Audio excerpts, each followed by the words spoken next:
Yo sé que todos, en algún momento de nuestra vida, hemos llegado a admirar a un hombre que es usado por Dios o a una mujer que es usada por Dios. De hecho, es muy poco probable que lo que nosotros tenemos visitando una iglesia o siendo cristianos o viendo videos en las redes, es poco probable que nunca hayamos dicho: wow, yo quiero ser como ese pastor, yo quiero ser como esa pastora, me gustaría que Dios me use de esa manera. Ahora bien, en el 99% de los casos, escuche bien, en el 99% de los casos, nosotros no admiramos a la persona.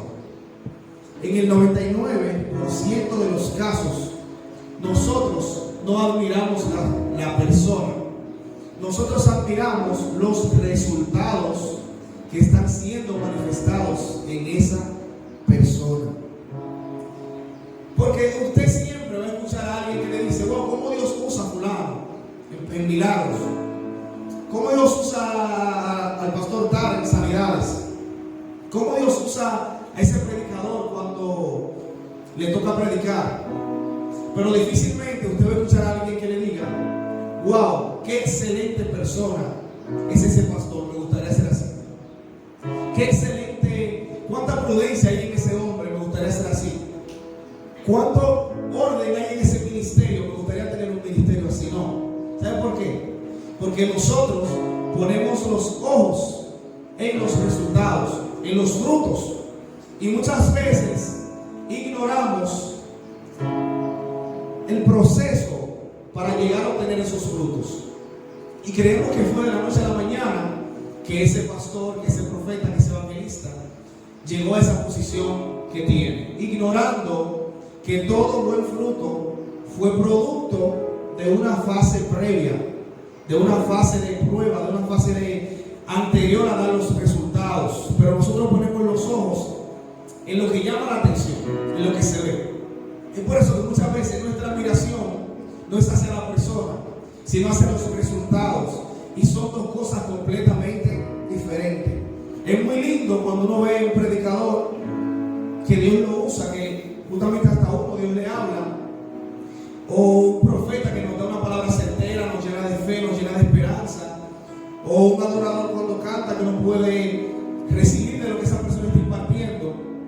Es muy bonito cuando Dios lo usa, pero pocas veces nosotros imaginamos el producto de eso que él hoy en día está viviendo. Pocas veces imaginamos el costo que tiene ser un instrumento en la mano de Dios. Tenemos que saber que el ser usado por Dios es muy costoso. El ser usado por Dios no es a lo loco. No es que una persona agarre un día un micrófono, no, porque Dios no trabaja así. Dios es un Dios que prepara antes de utilizar. Dios es un Dios que prepara antes de que alguien pueda ver los resultados en su vida. Y a ninguno de nosotros, Dios no tiene hijos favoritos. Y se lo digo esto, que a ninguno de nosotros Dios no nos va a saltar etapas que nos tocan pasar para llegar a una madurez y poder recibir una porción del cielo y tener los resultados que Dios quiere que nosotros tengamos. Hay mucho que apreciar antes de los resultados. Lo que pasa es que nosotros lo obviamos y ponemos los ojos en las cosas que son más importantes a nosotros humanamente hablando, con lo que se puede ver. Y no nos detenemos a ver cuántas personas a nuestro lado, cuántas personas que tienen un valor muy significativo, que tienen muchos principios, que pueden sumarnos a nosotros, y muchas veces no la valoramos porque no está en el tiempo de su manifestación. Hay personas que son, no voy a mencionar el nombre de aquí, que no todos los días están aquí arriba predicando, o que muy pocas veces han predicado, o que muy pocas veces han profetizado, pero en la mayoría de los casos en las iglesias, ese tipo de personas son las que aportan valor a las iglesias, son las que aportan a levantar al que está caído, son las que aportan a fortalecer al que está debilitado. Y nosotros muchas veces ponemos los ojos en el pastor que Dios está usando en milagros, en el pastor que Dios está usando en sanidades, porque no sabemos también ver y valorar a las personas personas cuando están en su fase previa a los resultados. Hoy en día el mundo recuerda y admira al rey David por cómo Dios lo usó. De hecho, todavía usamos los salmos, que son música. Nosotros lo leemos, pero en Israel lo cantan, porque fueron músicas, o salmos, sí, música que compuso el rey David hace miles de años, y todavía lo recordamos, admiramos al rey David. Pero hubo un momento que David también estaba en su fase de desarrollo, estaba en su fase previa. Y dice que cuando David aún no era rey, el rey era Saúl. Saúl ya estaba siendo atormentado por un espíritu inmundo que Dios había permitido, causa de la desobediencia. Y dice que los criados de Saúl les recomiendan que busque una persona que sepa tocar bien el alma, para que cuando el espíritu lo esté atormentando, él pudiera recibir alivio. Hoy se usa mucho que las personas que tienen ¿cómo decimos? Están siendo muy agobiadas, tienen muchos problemas mentales, están muy cargados, ponen música instrumental o buscan un músico que le toque. En ese tiempo, Saúl también lo necesitaba, pero Saúl necesitaba más que una música en lo físico, necesitaba a alguien que pudiera ministrarle espiritualmente, porque lo que Saúl estaba viviendo no era algo físico, era producto de una situación espiritual. Entonces, Saúl, el único requisito que da es: búsquenme a alguien que sepa tocar bien. Pero hubo un bendito criado que le dijo: bueno, yo conozco a uno, se lo voy a leer textualmente, que es hijo de Saí de Belén. Número uno, no era un cualquiera, era uno que tenía familia, era uno que tenía identidad. Número dos, sabía tocar, tenía talento, es valiente y vigoroso y hombre de guerra, prudente en sus palabras, hermoso, y sobre todo Jehová estaba con él. Saúl buscaba resultados en los talentos de alguien. Grave error. Los resultados de alguien no son el éxito de los hijos de Dios. Los resultados de un pastor, los resultados, los frutos de un profeta, los resultados de un profeta no se encuentran, o el éxito no se encuentra en los resultados de alguien. El éxito de alguien está saber permanecer en la fase de desarrollo donde Dios lo tiene, cuando es el tiempo de preparación. Y esta es la parte difícil de tener un ministerio, porque todos nos queremos volar esta parte porque es muy poco agradable. Y quizás usted me preguntará: ¿y qué es la fase de desarrollo? ¿Qué es la fase previa a los resultados? Es la fase que va antes de la manifestación de lo que Dios te prometió a tu vida. La fase de desarrollo es una temporada, mejor dicho, de una preparación, pero una preparación que te va a costar. Una preparación donde tú vas a tener que negarte a cosas que te gustan. Una preparación donde tú vas a tener que vivir para Dios y obedecer su palabra. Y yo escribí algo aquí que no me lo voy a saltar. En esta temporada tendrás muy pocos amigos.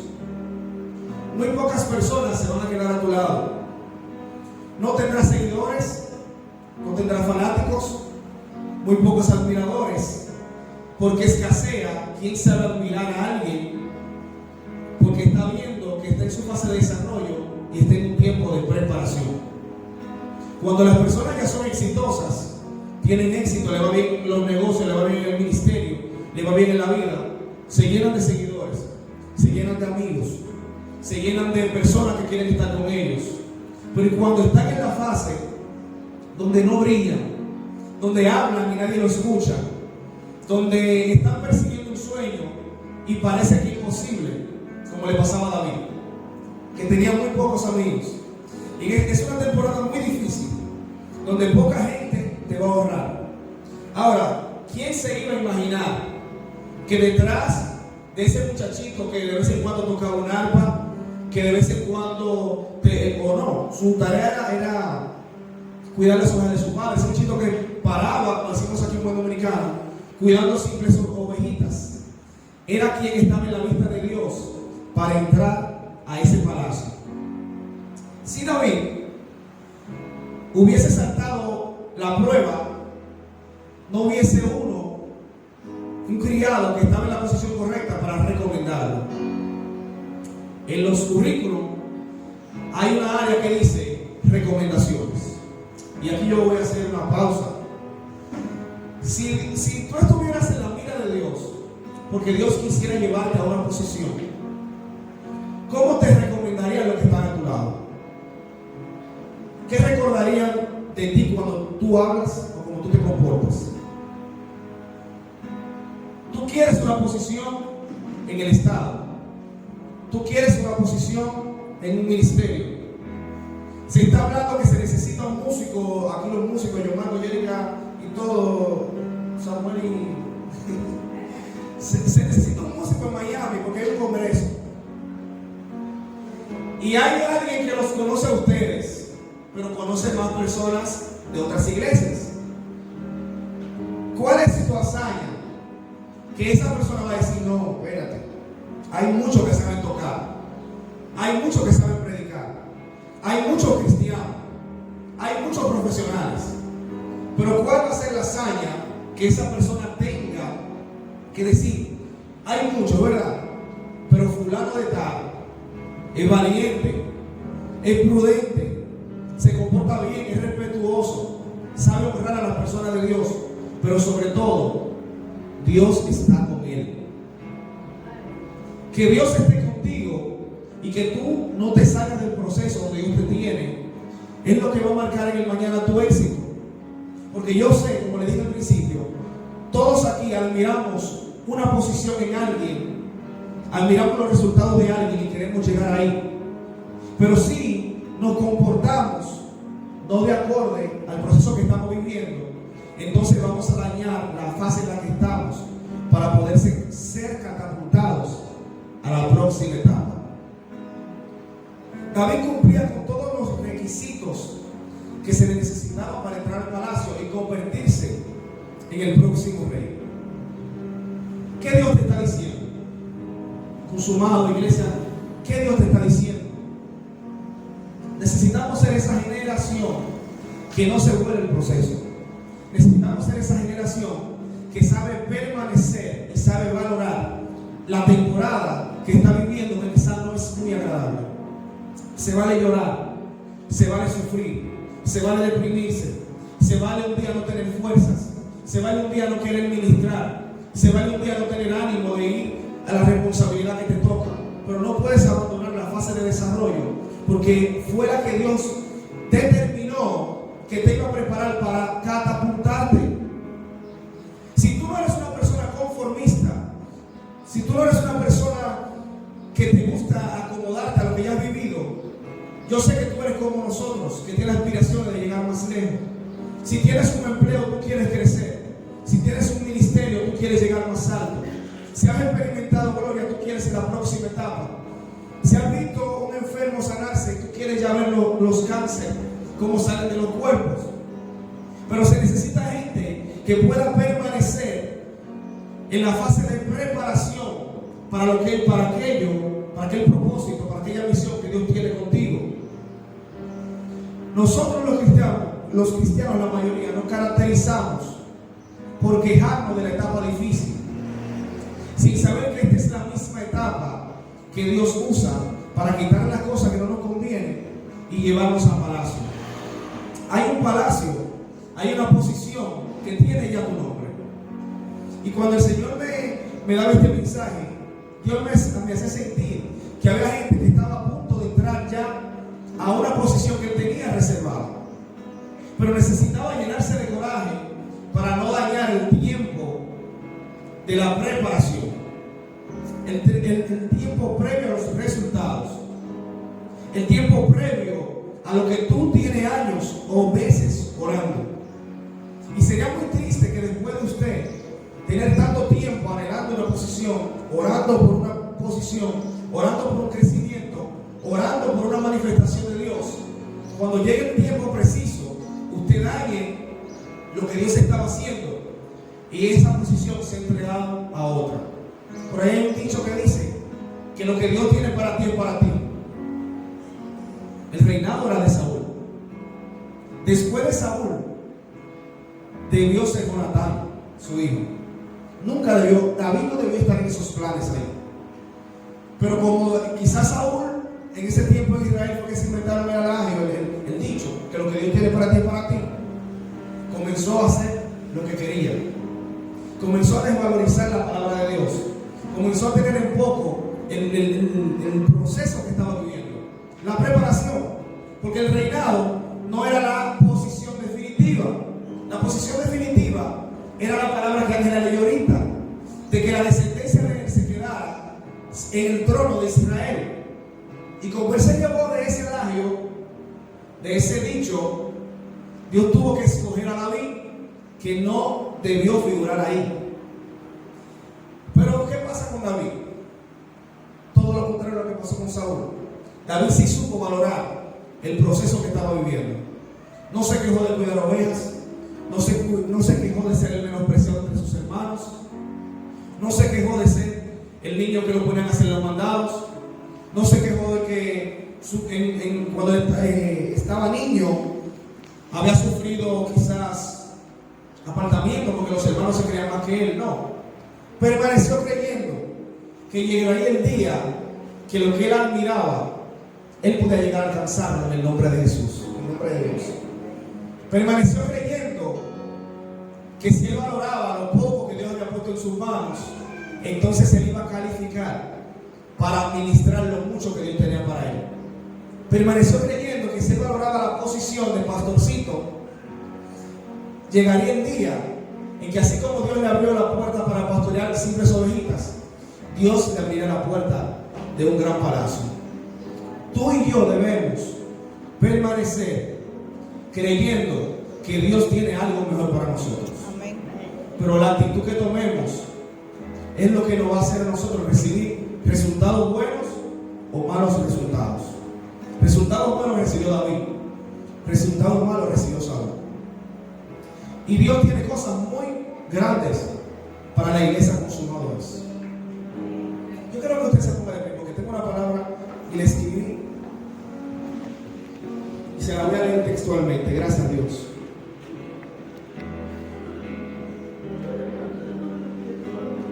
Dios te dice, consumado, no menosprecies tu fase de desarrollo. No menosprecies la temporada en la que estás.